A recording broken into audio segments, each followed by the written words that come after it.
Now we're going to do the same also for the targets. So first of all, we're going to select this area.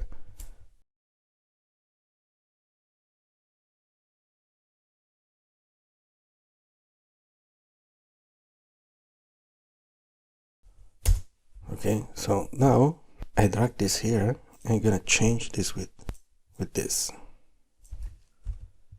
It's the targets from I here. And here you can see product 16, KPI 1, here we are. And I drag this like this. And again, this is like this, okay? So now we have, you can see here this is updated automatically. Sorry, I am tapping the wrong one here. You see this is updated, but also this is updated.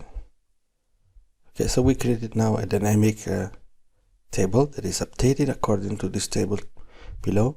One is the table that retrieves data from the original one, which is in data.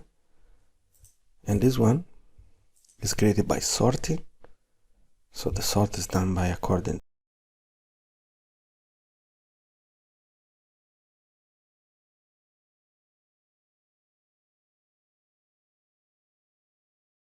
of this one.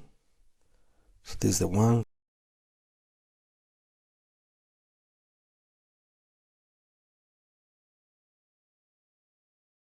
And we display these values in this table.